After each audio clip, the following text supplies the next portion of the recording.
Assalamualaikum warahmatullahi wabarakatuh. Alhamdulillahirabbil alamin.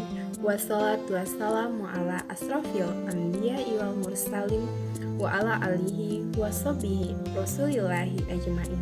Amma ba'du.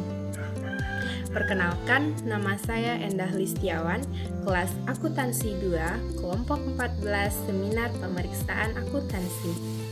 Sebelumnya, saya ingin mengucapkan terima kasih kepada dosen pembimbing Ibu Desi Ilona yang sudah memberikan kesempatan kepada saya untuk menyampaikan presentasi ini. Baiklah, materi kelompok saya yaitu kualitas audit dengan judul artikel nasional pengaruh kualitas komite audit dan kualitas audit terhadap kualitas pelaporan keuangan perusahaan.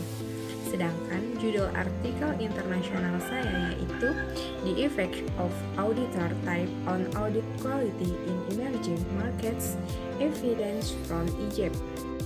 Baiklah, alasan mengapa memilih topik ini. Artikel yang pertama, pengguna laporan keuangan membutuhkan kualitas dari pelaporan keuangan untuk menjamin keberlangsungan perusahaan, namun tidak sedikit yang melakukan kecurangan. Maka dibutuhkan komite audit dan kualitas audit Big Four atau non-Big Four.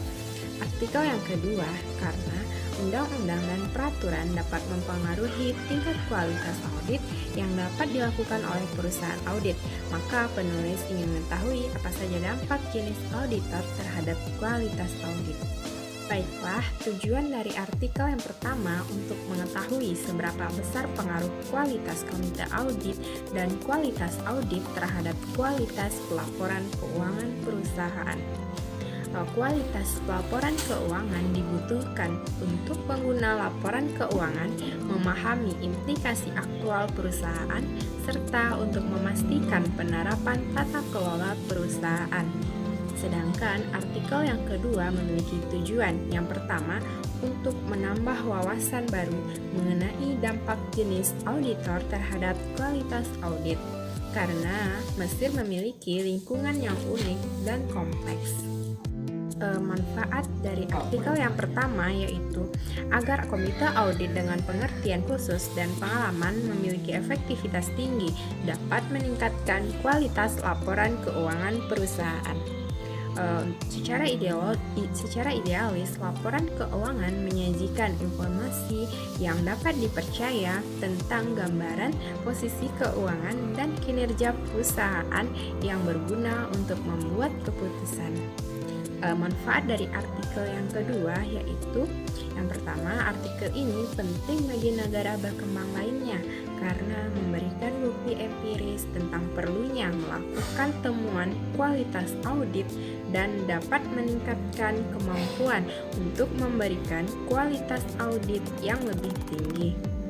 Selanjutnya, apa saja variabel yang mendasari dari artikel yang pertama yaitu kualitas komite audit, kualitas pelaporan keuangan. Mengapa masalah dalam artikel tersebut dapat terjadi? Karena masih terdapat kecurangan dan penyimpangan dalam pelaporan keuangan dan telah menjadi masalah yang sangat serius pada kondisi yang dihadapi oleh perusahaan. Selanjutnya, pada artikel yang kedua, apa saja variabelnya? Yang pertama, jenis auditor. Yang kedua, kualitas audit. Mengapa hal itu dapat terjadi? Pada artikel yang kedua, adanya hal yang menunjukkan bahwa KAP cenderung memberikan kualitas audit yang lebih tinggi ketika berafiliasi dengan KAP asing. Bagaimanakah solusi dari permasalahan tersebut?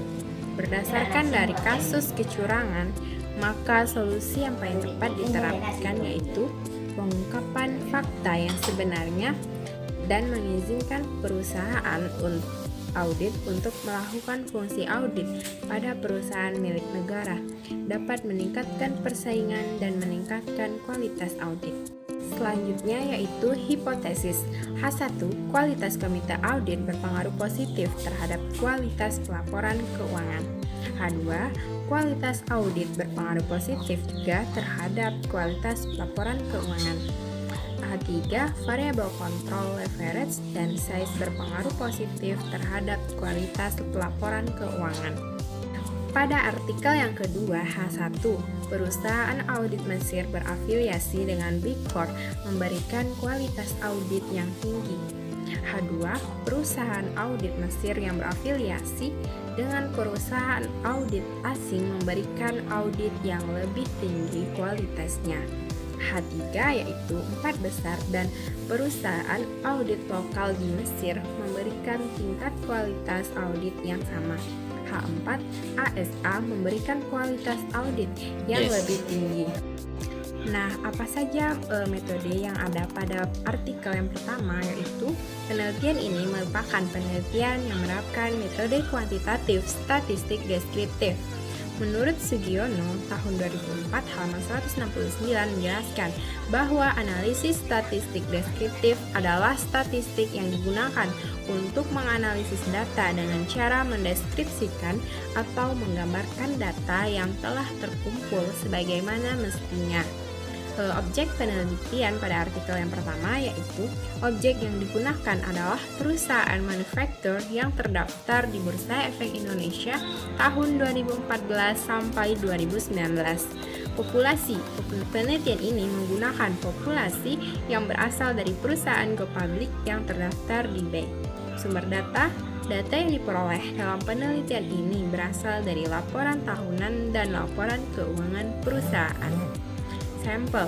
Penentuan sampel perusahaan dilakukan dengan metode purpose sampling dengan jumlah sampel sebanyak 11 perusahaan. Selanjutnya, variabel penelitian. Yang pertama, variabel independen atau X1, kualitas komite audit, yang X2, kualitas audit. Variabel dependen, Y1, kualitas laporan keuangan. Yang selanjutnya, variabel kontrol diukur dari leverage dan size. Pada artikel kedua, yaitu penelitian ini merupakan penelitian yang menerapkan metode kuantitatif. Populasinya, penelitian ini menggunakan populasi yang berasal dari perusahaan yang terdaftar di Bursa Efek Mesir atau EGX. Sumber data yang diperoleh dalam penelitian ini berasal dari artikel, literatur buku, dan media informasi dari internet yang dijadikan rujukan. Sampel. Pengambilan sampel non-keuangan perusahaan Mesir yang terdaftar selama tahun 2011 sampai dengan tahun 2018. Adapun variabel penelitian, yang pertama, variabel independen atau X1 yaitu tipe auditor, variabel dependen Y1 yaitu kualitas audit. Baiklah, hasil pada artikel yang pertama yaitu penelitian ini menemukan bahwa variabel keahlian akuntansi komite audit, jumlah rapat komite audit, dan kualitas audit berpengaruh positif dan signifikan terhadap kualitas laporan keuangan. Sedangkan variabel jumlah anggota komite audit dan size berpengaruh positif tidak signifikan. Pada artikel yang kedua, penelitian ini menunjukkan bahwa perusahaan audit Mesir yang berafiliasi dengan perusahaan audit asing secara positif mempengaruhi kualitas dan hasilnya mungkin mencerminkan bahwa perusahaan tertarik untuk meningkatkan audit kualitas. Nah, pelajaran yang dapat kita ambil jika dihubungkan dengan mata kuliah audit yaitu kualitas audit diperlukan untuk kepentingan perusahaan antara investor dan pihak manajemen dan terbukti meningkatkan kualitas pelaporan keuangan. Yang kedua, diharapkan perusahaan di Indonesia mampu menjaga kepercayaan dengan sikap independensi komite audit ditambah dengan jasa audit yang sebaiknya menggunakan auditor Big Four untuk menghindari manipulasi dan terus meningkatkan kualitas pelaporan keuangan. Yang ketiga, dapat menambah pengetahuan kita terhadap auditor dengan harus mengetahui secara menyeluruh tentang jenis audit yang mempengaruhi tentang kualitas audit. Sekian yang dapat saya presentasikan. Apabila ada salah kata, saya meminta maaf, dan kepada Allah saya memohon ampun. Wassalamualaikum warahmatullahi wabarakatuh.